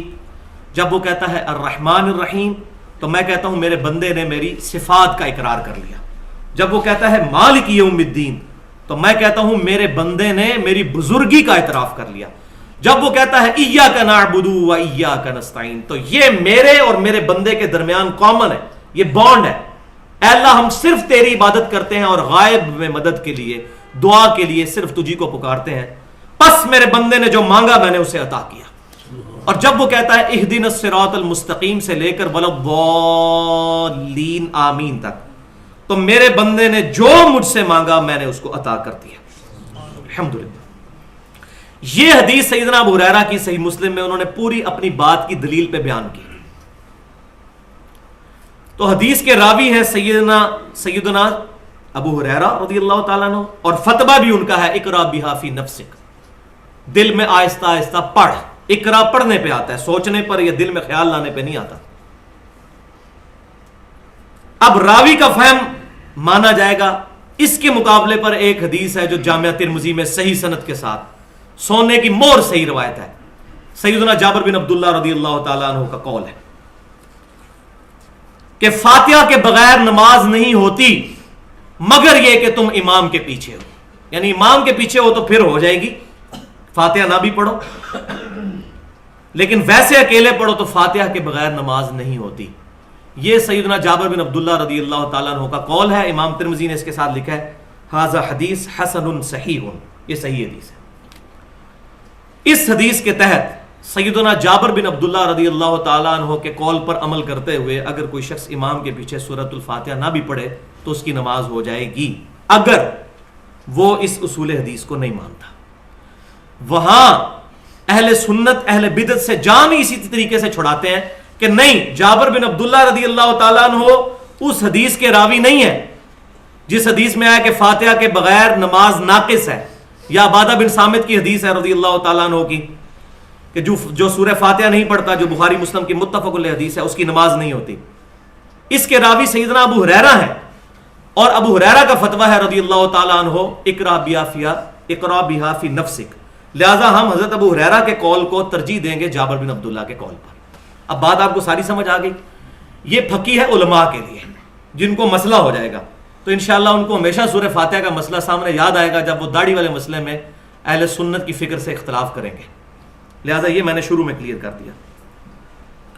اب ہماری خوش قسمتی ہے کہ صحیح بخاری اور مسلم کی یہ حدیث کہ داڑیاں بڑھاؤ اور مونچھیں پست کرو، اس کا راوی وہ شخص ہے جو ذخیرہ احادیث میں سیدنا ابو ہریرہ رضی اللہ تعالیٰ عنہ کے بعد سب سے زیادہ حدیثیں روایت کرنے والے ہیں، سیدنا عبداللہ بن عمر رضی اللہ تعالیٰ عنہما۔ تقوی کا پہاڑ، سب سے بڑھ کر متبع سنت۔ صحیح بخاری اور مسلم کے الفاظ ہیں عبداللہ بن عمر رجل صالح، عبداللہ بن عمر نیک مرد، میرے نبی صلی اللہ علیہ وسلم کی مہر ہے عبداللہ بن عمر پر۔ اور بیسیکلی یہ مہر ان غیر مقلدین کی پشت پر ہے جو عبداللہ بن عمر کو داڑھی کٹانے کی وجہ سے بدعتی کہتے ہیں، والعیاذ باللہ۔ آج میں ان کی ایسی کلاس لوں گا انشاءاللہ کہ آج کے بعد کسی کی جرأت نہیں ہوگی صحابہ کرام کی گستاخی کرنے کی۔ نبی صلی اللہ علیہ وسلم ہمارے رجل صالح، اور ایسا نیک مرد کہ باپ امیر المومنین ہے۔ جامعہ ترمذی کھول کر دیکھیں، حج تمتع پہ پابندی لگائی، بغاوت کر دی اپنے باپ کے خلاف، اور کہا کہ میرے باپ پہ شریعت نازل نہیں ہوئی ہے، شریعت محمد رسول اللہ پر نازل ہوئی ہے صلی اللہ علیہ وسلم۔ نبی صلی اللہ علیہ وسلم نے ہمیں حج تمتع کی اجازت دی، ہم حج تمتع کریں گے۔ کسی کی پرواہ نہ کرنے والا شخص وہ ہیں عبداللہ بن عمر رضی اللہ تعالی عنہما۔ اب یہ حدیث داڑھی اور مونچھوں کے متعلق عبداللہ بن عمر سے ہے، مونچھوں کا مسئلہ اور داڑھی کا مسئلہ میں عبداللہ بن عمر سے ہی ثابت کروں گا انشاءاللہ تعالی۔ تو پہلے آ جائیں مونچھوں کو ڈسکس کر لیتے ہیں۔ صحیح بخاری اور مسلم کی متفق علیہ حدیث جو میں بیان کر چکا عبداللہ بن عمر سے کہ داڑیاں بڑھاؤ اور مونچھیں پست کرو، تو صحیح بخاری میں ساتھ ہی امام بخاری رحمۃ اللہ علیہ عبداللہ بن عمر کا عمل بھی لے آئے کہ عبداللہ بن عمر رضی اللہ تعالی عنہما اپنی مونچھیں اتنی پست کرتے تھے کہ پیچھے جلد کی سفیدی نظر آتی تھی، جس طرح میری مونچھوں کے پیچھے اس وقت نظر آ رہی ہے آپ کو سفیدی، اتنی پست کرتے۔ مونڈنا کوئی ثابت نہیں ہے، پست کرتے تھے۔ تو یہ سیدنا امام بخاری رحمۃ اللہ علیہ نے تعلیقاً روایت کیا ہے، اور پوری سند کے ساتھ یہ بات امام طحاوی رحمۃ اللہ علیہ کی جو کتاب ہے مانی الآثار، حدیث کی بہت زبردست کتاب ہے، اس میں موجود ہے پوری سند کے ساتھ۔ امام بخاری نے صرف اس کو ہیڈنگ کے طور پر شکر ہے وہ شامل کر دیا تاکہ فہم کلیئر ہو جائے۔ اب اس مسئلے میں دوغلی پالیسی سے بچنا چاہیے۔ اگر حدیث پر جاتے ہیں تو جتنے لوگ بھی بریلوی مکتبہ فکر اور دیوبند مکتبہ فکر اور اہل حدیث کے اندر مونچھیں صاف کرتے ہیں تو وہ اس حدیث کے خلاف چل رہے ہیں، اگر وہ حدیث کے فہم کو عبداللہ بن عمر رضی اللہ تعالی عنہما کے مطابق نہیں لیتے۔ مونچھیں صاف کرنا تو پھر مسئلے کے زمرے میں آئے گا، لیکن الحمدللہ ہم مقلد نہیں ہیں اور نہ غیر مقلد ہیں کہ اپنی مرضی سے رزلٹ نکالیں۔ ہم سلف کے منہج پر کتاب و سنت کو صحابہ تابعین تبع تابعین کے فہم کے مطابق، نبی صلی اللہ علیہ وسلم سے مونچھیں مونڈنا قطعاً ثابت نہیں، کسی صحابی سے ثابت نہیں، کسی تابعی سے ثابت نہیں۔ ایک بندہ ہے تبع تابعی سیدنا سفیان بن عیینہ رحمت اللہ علیہ المتوفى 193 ہجری، تمام اسماء و رجال کی کتابوں میں موجود ہے کہ وہ مونچھیں صاف کرتے تھے۔ اب جب لوگوں نے مونچھیں صاف کرنی ہوتی ہیں تو سفیان بن عیینہ کے پاس جا کے پناہ لیتے ہیں، تبع تابعی کے پاس، کہتے ہیں نہیں ہمارے سلف ہیں۔ اور داڑھی کے مسئلے میں عبداللہ بن عمر کو بدعتی کہتے ہیں۔ یہ عقل کا ماتم ہی کیا جا سکتا ہے ان لوگوں کی، جب مونچھیں صاف کرنے کی اپنے نفس کی باری آتی ہے تو پھر تبع تابعین میں جا کے پناہ لیتے ہیں۔ تو الحمدللہ ہم دوغلی پالیسی نہیں کرتے، چونکہ سفیان بن عیینہ تبع تابعی ہیں اور ان کے مونچھیں صاف کرنے کے عمل پر کسی نے ان کو بدعتی نہیں کہا ہمارے سلف میں سے، لہٰذا ہم مونچھیں صاف کرنے کو بھی جائز سمجھتے ہیں۔ بالکل اسی طرح جس طرح کے داڑھی کے بعد مٹھی کے بعد داڑھی کاٹنے کو جائز سمجھتے ہیں عبداللہ بن عمر رضی اللہ تعالی عنہما کے عمل کی وجہ سے۔ اور یہاں وہ حدیث بھی یاد کر لیجئے جو صحیح مسلم میں حدیث ہے کہ آپ صلی اللہ علیہ وسلم نے 40 دن کی حد مقرر فرمائی ہے مونچھیں کاٹنے اور زیر ناف بال کاٹنے، اکھیڑنے یا صاف کرنے، اور بغلوں والے بال صاف کرنے اور ناخنوں کے بارے میں 40 دن، تو مونچھوں کے لیے 40 دن۔ اور ایک اور حدیث مجھے یاد آ گئی یہاں چلتے چلتے، وہ صحیح مسلم کے اندر حدیث موجود ہے کہ نبی صلی اللہ علیہ وسلم نے ارشاد فرمایا کہ فطرت میں 10 چیزیں داخل ہیں، ان میں پہلی چیز مونچھیں تراشنا اور دوسری داڑھیوں کا بڑھانا، اور باقی چیزیں میں پچھلی دفعہ بیان کر چکا ہوں۔ تو یہ فطرت میں بھی داخل ہے، مونچھوں کا تراشنا اور داڑھیوں کا بڑھانا. لیکن اگر کوئی شخص مونچھیں صاف کرنے کو کسی جماعت کی نشانی بنا دے گا تو یہ پھر بہت ظلم ہو جائے گا. جس طرح ہمارے سامنے تبلیغی جماعت ہے، ٹھیک ہے ہمیں ان کے منہج سے ضرور اختلاف ہے، لیکن جتنا وہ دین کا کام کر رہے ہیں اس میں ہم ان کے ساتھ ہیں. منہج اپنا صحیح کریں، کتاب و سنت پر جو بات کرتے ہیں کہ اللہ کے احکامات کو نبی صلی اللہ علیہ وسلم کے طریقوں پر پورا کرنا، تو اللہ کے احکام قرآن سے پتہ چلیں گے، نبی صلی اللہ علیہ وسلم کے طریقے بخاری اور مسلم سے پتہ چلیں گے. تو فضائل اعمال کی بجائے وہ قرآن پاک سے درس شروع کریں تو بہت اچھی بات ہے.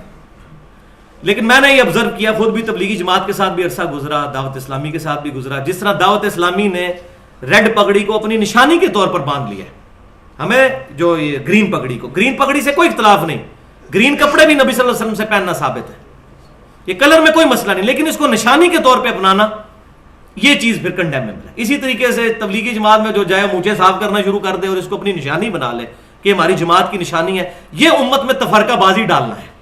یہ کام نہیں ہونا چاہیے. کوئی رکھ لیں کوئی نہ رکھے، اس طریقے سے مکس کام چلنا چاہیے. اب آ جائیے دوسری چیز جو داڑھی ہے، جس پہ میں نے ڈسکشن کرنی ہے. تو صحیح بخاری اور مسلم کی متفق علیہ حدیث ہے کہ امام کائنات صلی اللہ علیہ وسلم نے فرمایا کہ داڑھیوں کو معافی دو، واعفوا اللحا، داڑھیوں کو معافی دو اور مونچھیں پست کرو اور مشرکین کی مخالفت کرو. یہ حدیث نمبر ہے 5892. نمبر میں اس لیے ساتھ بتا رہا ہوں انٹرنیشنل کیونکہ یہ کریٹیکل ہے.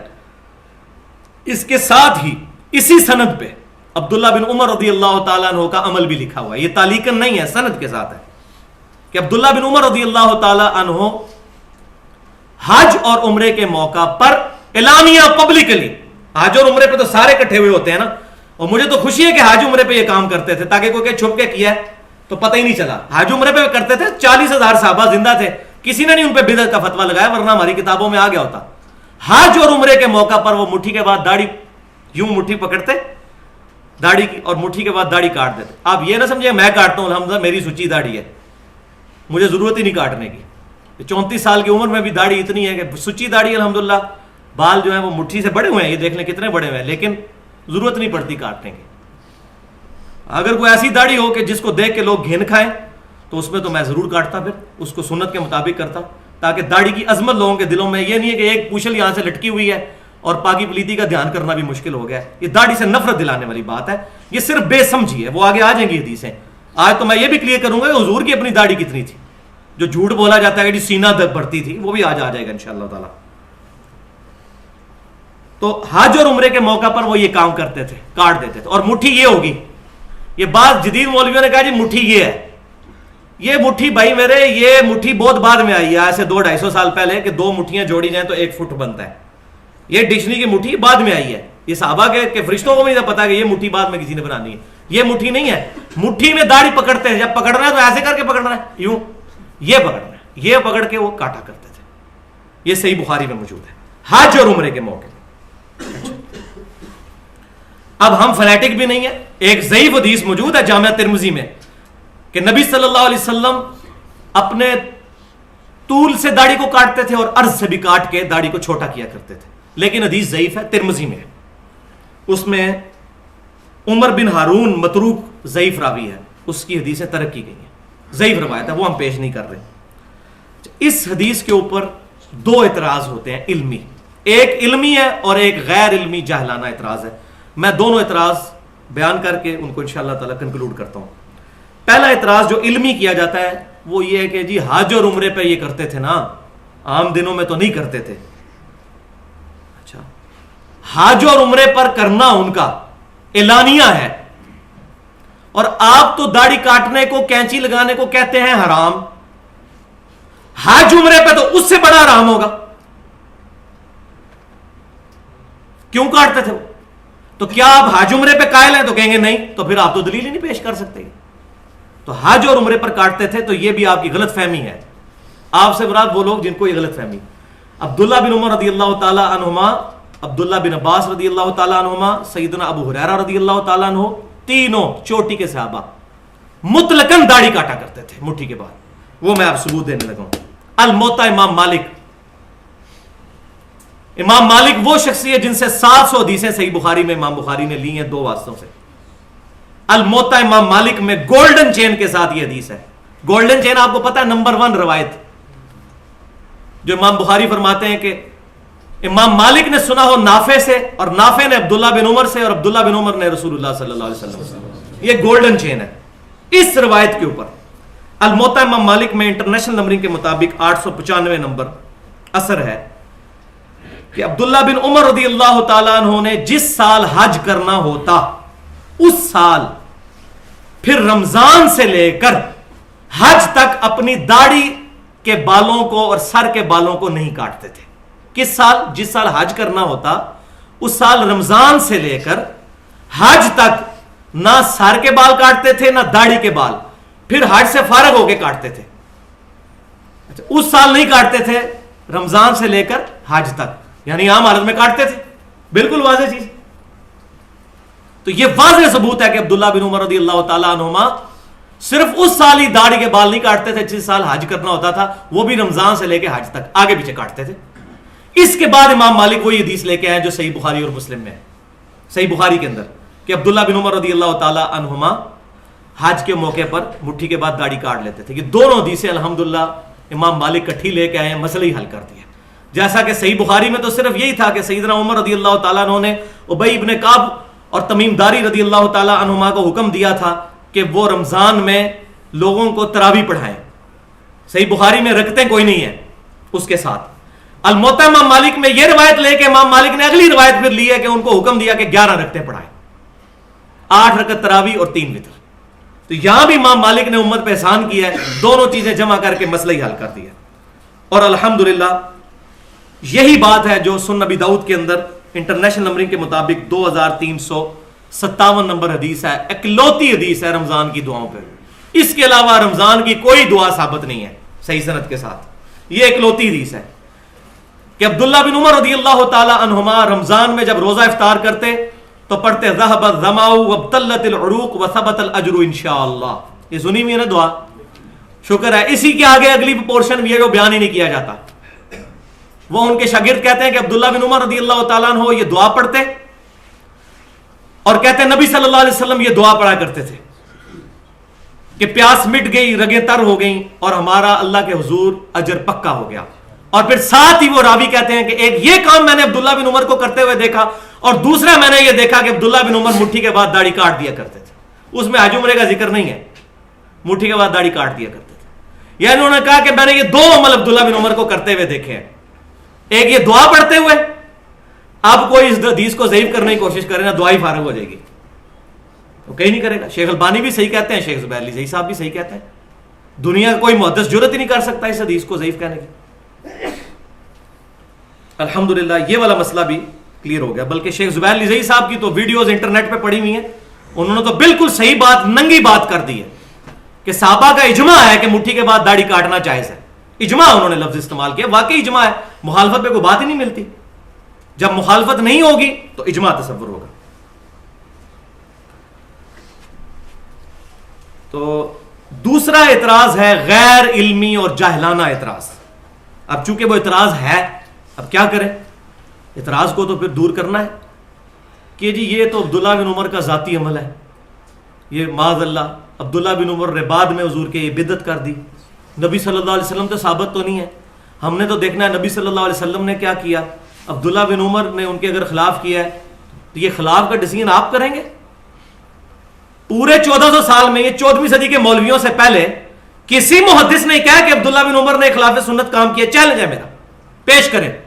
حدیث کے بڑے بڑے امام گزرے ہیں, وہ تو اس کو فہم سمجھتے ہیں عبداللہ بن عمر کا, کہ انہوں نے تو صحیح فہم استعمال کیا کہ عبداللہ بن عمر رضی اللہ تعالیٰ عنہ صحابی ہیں, ان کا عمل بھی ہمارے لیے حجت ہے. ہاں اگر ان کا عمل نبی صلی اللہ علیہ وسلم سے ٹکرائے گا اور باقی صحابہ بھی یہ بات کہہ دیں گے کہ یہ عمل ان کے خلاف ہے تب ہوگا, ورنہ آ جائے پھر میدان میں. پھکی بھی لے لیں. اس کا جواب میں نے پھر دینا 2 پھکیوں کے ذریعے. پہلی پھکی یہ ہے کہ نبی صلی اللہ علیہ وسلم نے کتنے دن تراویح جماعت سے پڑھی ہے؟ 3 دن. صحیح بخاری اور مسلم میں تمام ذخیرہ حدیث میں موجود ہے. اب جو چوتھے دن پڑھے گا وہ نبی صلی اللہ علیہ وسلم کی سنت پہ تو عمل نہیں کر رہا. لہذا سعودی عرب میں, مکہ مدینہ میں بھی یہ 3 دن کے بعد تراویحیں ختم کروائی جائیں, پاکستان میں بھی ختم کروا دی جائیں, کیونکہ نبی صلی اللہ علیہ وسلم تو ثابت نہیں ہے. اور نہیں جی حضرت عمر نے وہ ابو بکر صدیق سے بھی ثابت نہیں رضی اللہ تعالیٰ. حضرت عمر کے بھی شروع کے سالوں میں نہیں ہے, وہ صحیح بخاری اور مسلم میں موجود ہے. کچھ سال گزرنے کے بعد انہوں نے یہ کام شروع کیا. نہیں جی حضرت عمر, تو حضرت عمر کدھر آ گئے جی بیچ میں؟ آپ حضرت عمر کے جا کے آپ دامن میں پناہ لے رہے ہیں. اب کہاں گیا مسئلہ کہ نبی صلی اللہ علیہ وسلم کا عمل ہم نے دیکھنا ہے تو بند کروائے. جو چندے اکٹھے کرتے ہیں رمضان کے اندر 27 دن چندے اکٹھے کرنے ہوتے ہیں نا, تو بند کروائے. 3 دن کے بعد تراویح تالا لگائے مسجدوں کو, فرض نماز کے بعد بند کروائے. انہیں جی صحابہ کا عمل ہے. اور بھائی اب آپ کو بات سمجھ آئے گی کہ صحابہ اکرام کا اگر اجماع ہو جائے اور صحابہ میں اختلاف نہ پایا جاتا ہو, وہ عمل اسی طریقے سے حجت ہے جس طرح کہ نبی صلی اللہ علیہ وسلم کا اپنا عمل ہے. کسی بھی صحیح حدیث سے یہ ثابت نہیں کہ نبی صلی اللہ علیہ وسلم نے ظہر کی 4 رکعتیں ایک سلام سے پڑھی ہوں. آپ 2 سلام سے پڑھتے تھے, 2 الگ. یہ صحابہ سے ثابت ہے ایک سلام سے پڑھنا. ہم اسی لیے جائز سمجھتے ہیں. کوئی نہیں کہتا کہ جی حضور سے ٹکرا رہا ہے لہذا آپ 2 کر کے پڑھیں لادہ سے, وہ بھی افضل ہے, یہ بھی جائز ہے. تو یہ مسئلہ سمجھیں, غیر مقلد نہ بنے, نہ مقلد بنے نہ غیر مقلد بنے, متبع سنت بنے. غیر مقلد تو منکرین حدیث بھی ہیں جو اپنی مرضی سے رزلٹ نکالتے ہیں. غیر مقلد تو غلام پرویز بھی تھا جو اپنی مرضی سے رزلٹ نکالتا تھا. سر سید احمد خان دین کا جنازہ نکالا ان لوگوں نے. غیر مقلد تو وہ بھی تھے. نہ مقلد نہ غیر مقلد, متبع سنت اور سلف کے منہج پر کتاب و سنت کو سمجھے. تو یہ تو ہوگی پہلی پھکی. اب دوسری پھکی ہے, یہ ہے وہ خطرناک پھکی جس کی وجہ سے الحمدللہ سارے علماء کا ہاضمہ جو ہے وہ صحیح ہو چکا ہے جب سے یہ حدیث میں نے نکالی ہے باہر. الحمدللہ بڑے بڑے علماء کی زبانیں بند ہو گئی ہیں اس کی وجہ سے. اب تو ڈرتے ہیں اس مسئلے کو ہاتھ ڈالتے ہوئے. یہ حدیث, یہ میں کوئی علماء کی توہین نہیں کر رہا, نہ میں کوئی نئی چیز پہ, اگر میں نے کوئی حدیث گاڑ لی ہے خود تو پھر بھائی علم کسی کی وراثت نہیں ہے. ذالک فضل اللہ یؤتیہ من یشاء, اللہ تعالیٰ جس کو عطا فرماتا ہے. یہ پھکی نمبر 2 یہ ہے کہ رسول اللہ صلی اللہ علیہ وسلم کی اپنی داڑھی کتنی تھی. عبداللہ بن عمر پہ حملہ ہوا ہے تو ہم تو دفاع کریں گے. عبداللہ بن عمر کو فتح مکہ کے موقع پہ تو مسلمان نہیں ہوئے ہوئے, یہ تو سابقون الاولون ہے, ہم تو دفاع کریں گے ان کا کہ عبداللہ بن عمر رضی اللہ تعالیٰ عنہ پر غلط ایلیگیشن لگائی گئی. اب یہ مسئلہ سن لیجئے کہ عبداللہ بن عمر رضی اللہ تعالیٰ عنہما پر جو یہ ایلیگیشن لگی, عبداللہ بن عمر رضی اللہ تعالیٰ عنہما کیوں مٹھی کے بعد داڑھی کو کاٹا کرتے تھے, یہ مسئلہ اب آپ سمجھ لیں. اس کی وجہ کیا ہے؟ یہ علماء کو سمجھ نہیں آتی تھی کہ یار اتنا تقوی کا پہاڑ یہ کام کیوں کرتا تھا. یہ مسئلہ الحمدللہ اس حدیث نے حل کیا جو ایک ہی اکلوتی حدیث ہے ذخیرہ حدیث میں, جس کا غلط ترجمہ پبلک میں چل رہا ہے. حضور کی داڑھی سینہ بھرتی تھی, حضور کی داڑھی سینہ بھرتی تھی, معاذ اللہ استغفر اللہ. اتنا بڑا جھوٹ نبی صلی اللہ علیہ وسلم پر باندھا جاتا ہے. وہ حدیث کا ترجمہ ہی غلط کرتے ہیں. وہ حدیث میں آپ کو بتاتا ہوں کہاں پہ موجود ہے. ایک ہی حدیث ہے دنیا میں جس میں نبی صلی اللہ علیہ وسلم کی داڑھی کی حیت بتائی گئی ہے, اور وہ حدیث ہے شمائل ترمذی کے اندر. امام ابو عیسیٰ محمد بن عیسیٰ ترمذی رحمۃ اللہ علیہ المتوفى 279 ہجری 417 احادیث کا مجموعہ انہوں نے شمائل ترمذی جمع فرمایا, جس کے اندر انہوں نے نبی صلی اللہ علیہ وسلم کے گیٹ اپ سے متعلق احادیث جمع کی ہیں. آپ صلی اللہ علیہ وسلم کی داڑھی مبارک کیسی تھی, بال مبارک کیسے تھے, لباس مبارک کیسا تھا, پگڑی کس کس کلر کی استعمال کرتے تھے, رہن سہن کیسا تھا. شمائل ترمذی اس میں انٹرنیشنل نمبرنگ کے مطابق 412 نمبر حدیث ہے آخری چیپٹر میں, جس چیپٹر کا نام ہے نبی صلی اللہ علیہ وسلم کو خواب میں دیکھنے کا بیان. اور الحمدللہ دارالسلام والوں نے اس حدیث کا ترجمہ بھی چھاپ دیا ہے. کتاب کا نام ہے آنۂ جمال نبوت صلی اللہ علیہ وسلم. یہ دارالسلام سے آپ کتاب لے لیں. اہل حدیث کے بہت بڑے تھم پاکستان کے اندر شیخ الحدیث حافظ عبدالستار حماد, ان کا ترجمہ ہے, دارالسلام نے چھاپا ہے. یہ حدیث انہوں نے اس میں لی ہے. ترجمہ میں ان کا بیان کروں گا تاکہ مسئلہ حل ہو جائے, کسی کو اختلاف نہ رہے. حدیث کیا ہے کہ یزید الفارسی رحمۃ اللہ علیہ جو مصحف لکھا کرتے تھے, شمائل ترمذی میں یہ روایت یہاں سے شروع ہوتی ہے. وہ ایک دن عبداللہ بن عباس رضی اللہ تعالیٰ عنہ کے پاس آئے اور کہنے لگے کہ میں نے نبی صلی اللہ علیہ وسلم کو خواب میں دیکھا ہے. تو عبداللہ بن عباس رضی اللہ تعالیٰ عنہ نے فوراً فرمایا کہ بیان کرو, کیونکہ میں نے نبی صلی اللہ علیہ وسلم سے یہ بات سنی. اور کیا سنا؟ وہ بخاری اور مسلم میں بھی ہے کہ جس نے خواب میں مجھے دیکھا اس نے مجھے کو دیکھا. میری شکل میں شیطان نہیں آ سکتا جو میری شکل اپنی ہے. تو اس تابعی نے پھر وہ ڈیٹیل سے خواب بیان کی اپنی. اس خواب کے اینڈ پہ عبداللہ بن عباس رضی اللہ تعالیٰ عنہما نے مور لگائی اور فرمایا کہ جو تو نے خواب بیان کیا اگر تو اپنی زندگی میں بھی نبی صلی اللہ علیہ وسلم کو دیکھتا تو اس سے مختلف نہ پاتا. ایگزیکٹ یہی حلیہ نبی صلی اللہ علیہ وسلم کا تھا. یہ وہ حدیث ہے جس کی وجہ سے وہ داڑھی والے مسئلے میں کہتے ہیں سینہ بڑھتی تھی. وہ ترجمہ غلط کرتے ہیں. ترجمہ انہوں نے صحیح کیا دارالاسلام والوں نے الحمدللہ. وہ حدیث میں بیان کرتا ہوں. انہوں نے کیا کہا؟ انہوں نے کہا کہ میں نے نبی صلی اللہ علیہ وسلم کو دیکھا, آپ کا قد مبارک نہ بہت لمبا تھا نہ بہت چھوٹا بلکہ درمیانہ تھا. آپ صلی اللہ علیہ وسلم کا رنگ مبارک نہ بہت سفید تھا نہ بہت سیاہ تھا بلکہ گندمی مائل سفید تھا اور سرخ تھا. اور آپ صلی اللہ علیہ وآلہ وسلم کی آنکھیں مبارک سرمگی تھیں. آپ صلی اللہ علیہ وسلم کا چہرہ مبارک خوبصورت اور گول تھا. آپ صلی اللہ علیہ وآلہ وسلم کی داڑھی مبارک انتہائی گھنی اور پورے چہرے پر پھیلی ہوئی تھی اور سینے کے اس حصے تک تھی جس کو نحر کہتے ہیں. یہ نحر عربی زبان کا لفظ وہاں نحر. جائیں عربی کی ڈکشنری کھولیں, نہر کسے کہتے ہیں؟ نہر کہتے ہیں اس ہڈی کو جو یہ ہڈی یہاں سے شروع ہو کے شولڈر تک جاتی ہے, اس تک. یہ نہر آپ کرتے ہیں نا اونٹ کو بھی, تو نہر یہاں کرتے ہیں, اس کو پیٹ میں چلاتے ہیں, سینے میں, گردن میں. گردن کا وہ حصہ جو سینے سے ملا ہوتا ہے اس کو عربی زبان میں نحر کہتے ہیں. نحر یعنی نبی صلی اللہ علیہ وسلم کی داڑھی یہاں تک تھی, سینے پر تھی, اس حصے تک جس کو نہر کہتے ہیں. میری بھی تقریباً ادھر تک پہنچ چکی ہے نہر. جی ہاں, یہ نرم حصہ جہاں سے ختم ہوتا ہے اور یہ ہڈی شروع ہوتی ہے, یہ نہر. نہر. اور الحمدللہ ترجمہ دارالاسلام نے بالکل صحیح کیا ہے کہ نبی صلی اللہ علیہ وسلم کی داڑھی مبارک گنجان, چہرہ مبارک کا احاطہ کیے ہوئے اور سینے کے ابتدائی حصے پر پھیلی ہوئی تھی. سینے کے ابتدائی حصے, یہاں سے سینہ شروع ہوتا ہے, ناف تک رہتا ہے سینہ. یہ ابتدائی حصہ ہے, آخری حصہ ناف ہے, یہاں تک پھیلی تھی. اللہ تعالیٰ جزائے خیر دے, بالکل صحیح ترجمہ کیا. جا کے ڈکشنری دیکھ لیں نہر. اس حدیث کو پڑھنے کے بعد یہ ہے جس کا غلط ترجمہ کیا سینہ بڑھتی تھی اور کوئی کہتا ہے ناف سے نیچے تھی. معاذ اللہ, اتنی توہین کرتے ہیں. نبی صلی اللہ علیہ وسلم کی شکل مبارک ایسی ہوگی کہ لوگ دیکھ کے گھین کھا جائیں. اٹریکٹفل پرسنالٹی تھی آپ صلی اللہ علیہ وسلم کی. یہ نہیں ہے کہ جناب وہ بالکل جا رہی ہے, پاکی پلیدی کا بھی دھیان نہیں ہے, ایسی نہیں تھی داڑھی مبارک. جھوٹ. نہر, یہ نہر تک تھی. ہاں یہ تھی کہ وہ گنجان تھی نہر تک. اب یہ دیکھیں ذرا, یہ میرا اجتہاد ہے جس پہ علماء پریشان ہے. یہاں رکھیں مٹھی اور یہ داڑھی دیکھیں بالکل نہر پہ آتی ہے. تو عبداللہ بن عمر رضی اللہ تعالیٰ عنہ مٹھی کے بعد داڑھی اس لیے کاٹتے تھے کہ اپنی داڑھی کو حضور کی طرح کرنے کی کوشش کرتے تھے صلی اللہ علیہ وسلم. کیوں؟ یہ وہ شخص ہے جس نے صحیح بخاری اٹھا کے دیکھیں, حج کے سفر کے دوران وہاں سواری بٹھائی جہاں نبی صلی اللہ علیہ وسلم بٹھاتے تھے, وہاں پیشاب کیا جہاں نبی صلی اللہ علیہ وسلم پیشاب کرتے تھے, وہاں بیٹھ کے کھانا کھاتے تھے جہاں نبی صلی اللہ علیہ وسلم کھانا کھاتے تھے. ایک ایک چیز کو کاپی کرتے تھے. اسی طریقے سے وہ داڑھی کو بھی کاپی کرتے تھے کہ میری داڑھی نبی صلی اللہ علیہ وسلم کی طرح نظر آنی چاہیے, اس لیے وہ مٹھی کے بعد داڑھی کاٹ دیا کرتے تھے.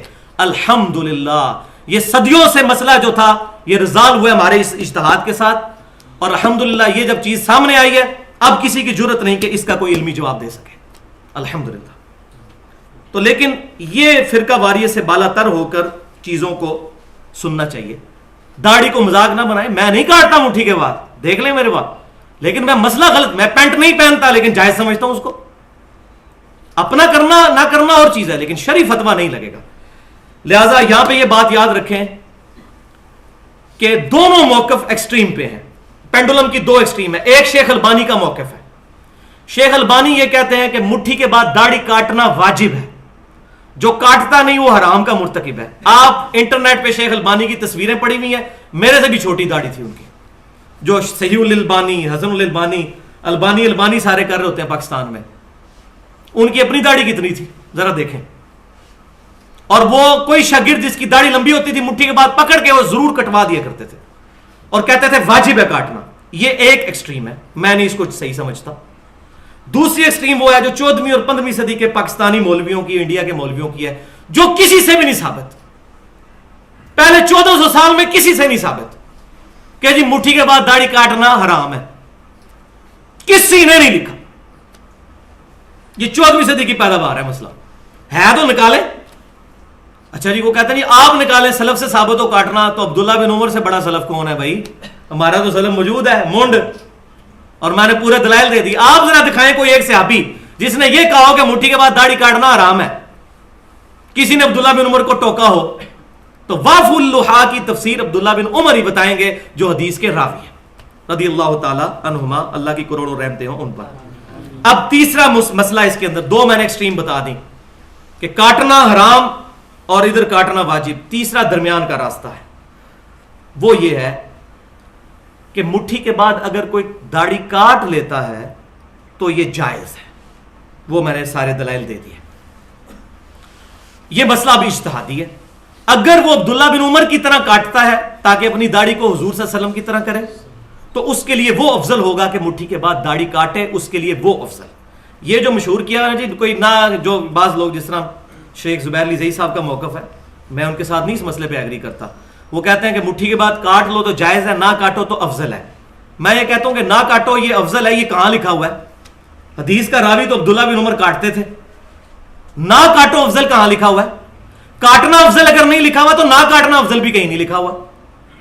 اور جی عبداللہ بن عمر کا اپنا اجتہاد تھا، اور خدا کے لیے اس کو اجتہاد مانیں گے تو پھر تو ٹھیک ہے، اگر آپ ان کو یہ کہیں گے کہ عبداللہ بن عمر رضی اللہ تعالیٰ کے ہم اجتہاد کو نہیں مانتے، تو پھر اگر راوی کے مسئلے کو ماننا ہے تو اس کا مطلب ہے کہ داڑھی بڑھانے کا مطلب یہ ہے کہ مٹھی داڑھی ہونی چاہیے، تو ہم اس طرف بھی نہیں جاتے، ہم درمیان میں رہتے ہیں۔ ہم کہتے ہیں کہ یہ دو اجتہادی مسئلے تیسرے پوائنٹ پہ بنیں گے جو درمیان والا ہے۔ ایک یہ ہے کہ اگر کوئی عبداللہ بن عمر کی طرح کاٹتا ہے کہ میری داڑھی نبی صلی اللہ علیہ وسلم سے بڑی نہیں ہونی چاہیے، اس کو اس نے نیت پہ ثواب ملے گا۔ دوسرا وہ موقف ہے کہ کوئی کہتا ہے کہ جی نبی صلی اللہ علیہ وسلم چونکہ نہیں کاٹتے تھے، میں نہیں کاٹتا، اور اس کی داڑھی مٹھی سے بھی بڑی ہو جاتی ہے، ادھر تک بھی پہنچ جاتی ہے، اس کو بھی ثواب ملے گا، اس کے لیے وہ افضل ہے۔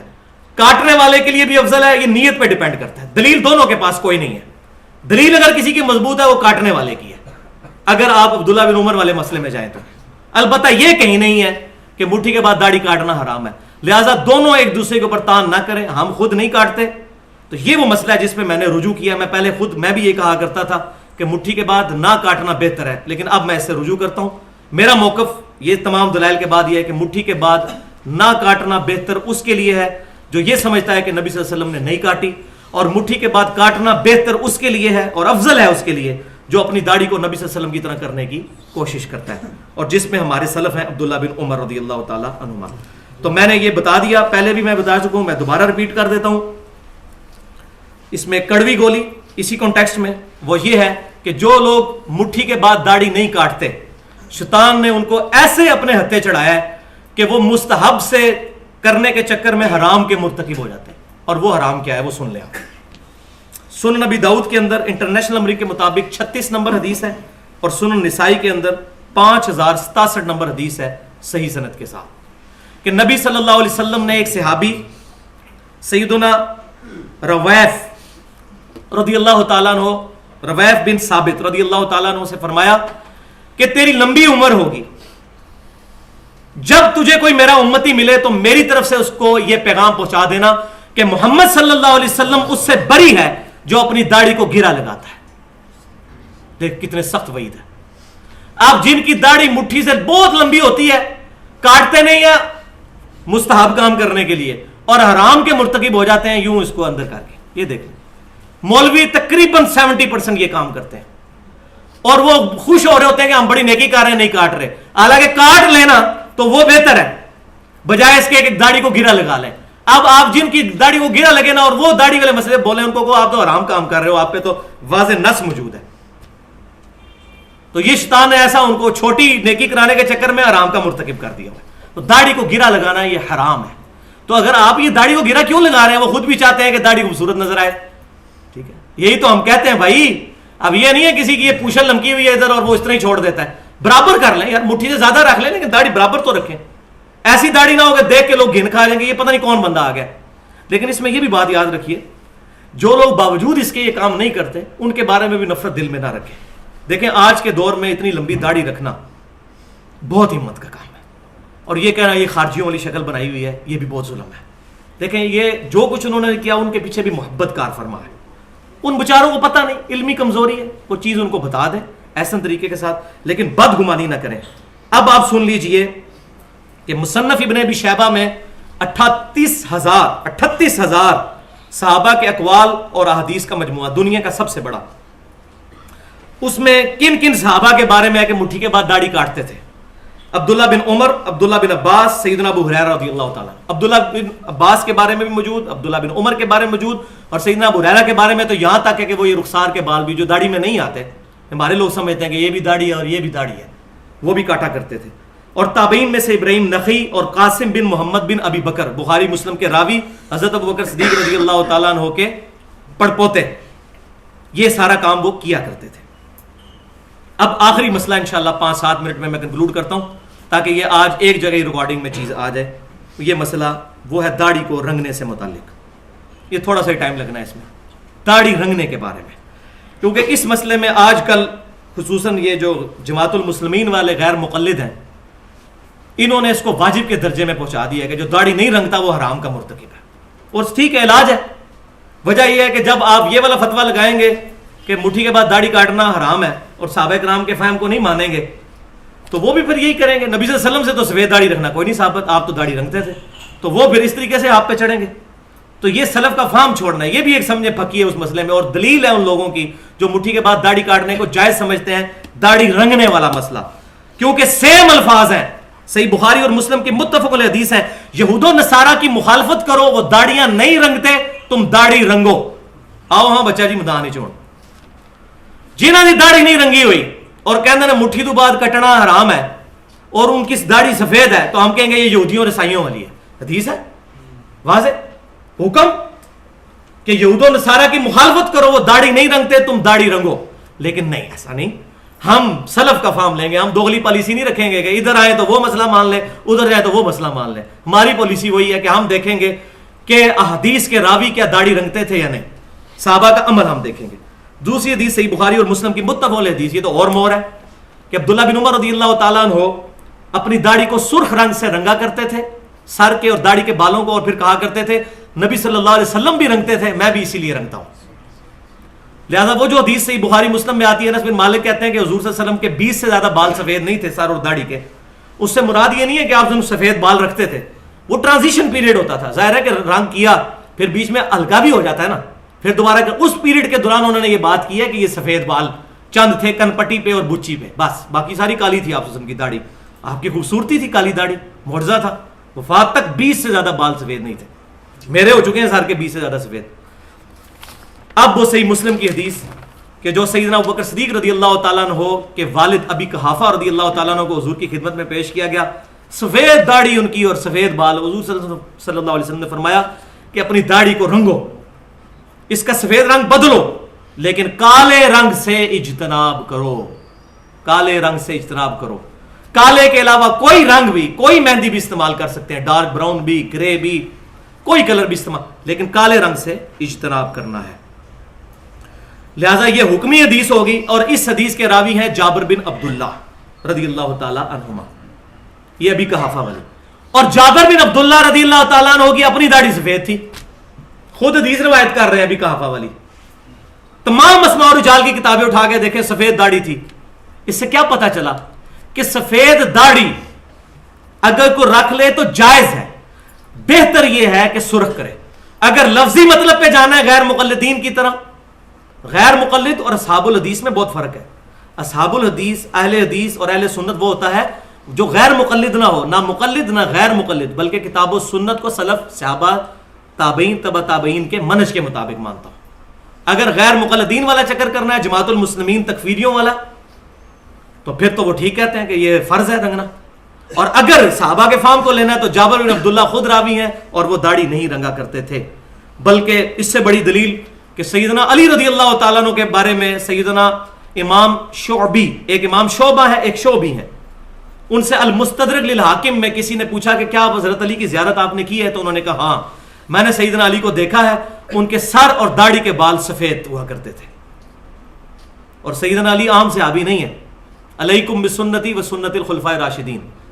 بلکہ صحیح مسلم میں نے ایک حدیث پڑھی پچھلے دنوں، حضرت عائشہ سے کسی نے موزوں پہ مسح کا مسئلہ پوچھا، اعلیٰ حضور صلی اللہ علیہ وسلم کی وہ سفر میں ساتھی ہوا کرتی تھی.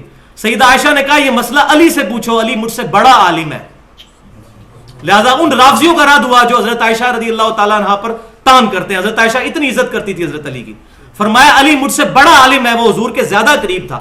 پھر وہ بندہ حضرت علی کے پاس آیا، انہوں نے بتایا کہ مسافر کے لیے 1 دن اور 1 رات، 3 دن اور 3 رات، اور مقیم کے لیے 1 دن اور 1 رات ہے موضوع پر مسح کی مدت۔ یہ صحیح مسلم میں اٹھا کے دیکھ لیں موضوع کے مسح والا چیپٹر۔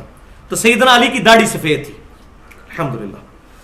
اس طرح مصنف ابن ابی شیبہ میں سیدنا ابو ذر غفاری رضی اللہ تعالیٰ عنہ، سیدنا صائب بن یزید رضی اللہ تعالیٰ عنہ، اور تابعین میں سے سیدنا مجاہد، سیدنا طاؤس، سیدنا سعید بن جبیر، ان کے پائے کا کون تابعی ہو سکتا ہے؟ ان تمام کی داڑیاں اور سر کے بال سفید تھے، یہ نہیں رنگتے تھے۔ لہذا یہ پتا چلا کہ رنگنا یہ وہ مطلب نہیں کہ یہود و نصارہ کی مخالفت کرو، مراد یہ کہ رنگنا بہتر ہے۔ اب اس کو داڑھی والے مسئلے پہ بھی لے آئیں کہ یہود و نصارہ کی مخالفت کرو، داڑھی رکھو، بہتر یہ ہے، سنت یہ ہے کہ کم از کم مٹھی ہو، اتنی ہونی چاہیے، اور اس سے بڑھ کر کوئی رکھتا ہے تو جائز ہے، اگر کاٹتا ہے تو بھی جائز ہے۔ دونوں مسئلے اپنی جگہ پر موجود ہیں۔ تو الحمدللہ ہمارا یہ والا مسئلہ بھی اس پوائنٹ آف ویو سے کنکلوڈ ہو گیا۔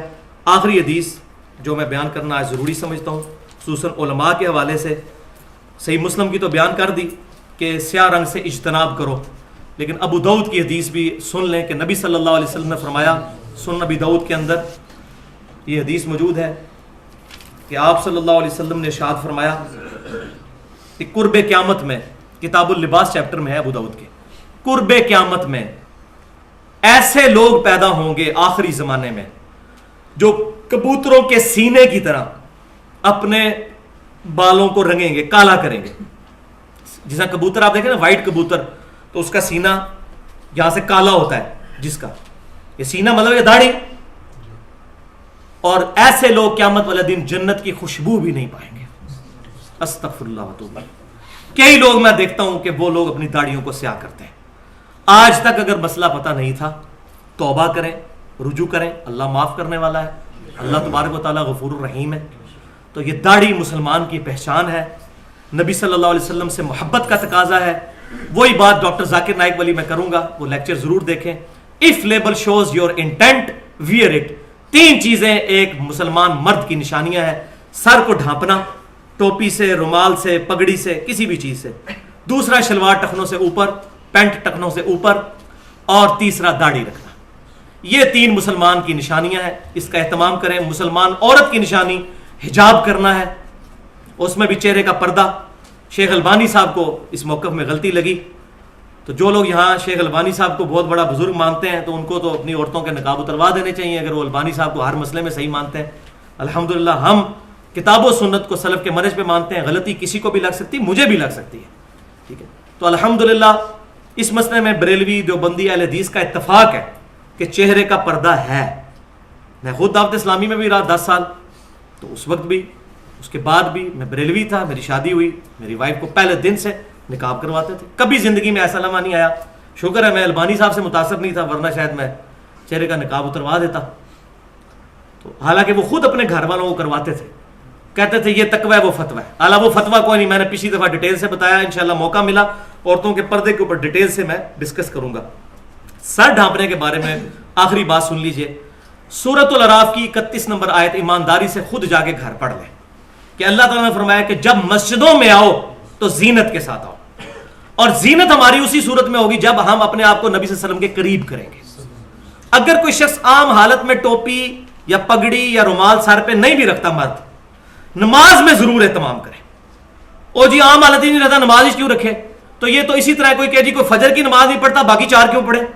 وہ جتنی دیر کے لیے وہ افضل عمل۔ اسی طریقے سے ایک بندہ عام حالت میں ٹخنوں سے نیچے شلوار کرتا ہے، لیکن نماز میں وہ اوپر کر لیتا ہے، تو اس کو اپریشیٹ کرنا چاہیے۔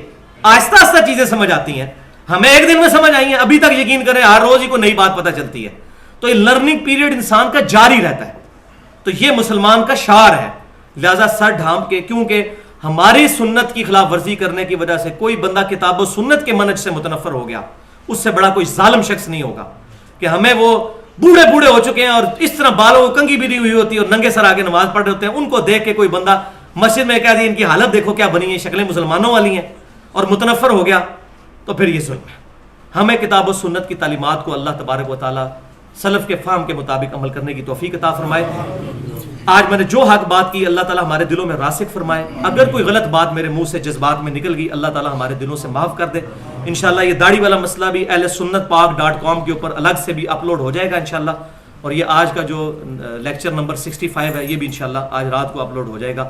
سبحانک اللہم وبحمدک اشہد ان لا الہ الا انت استغفرک واتوب الیک وما علینا الا البلاغ المبین.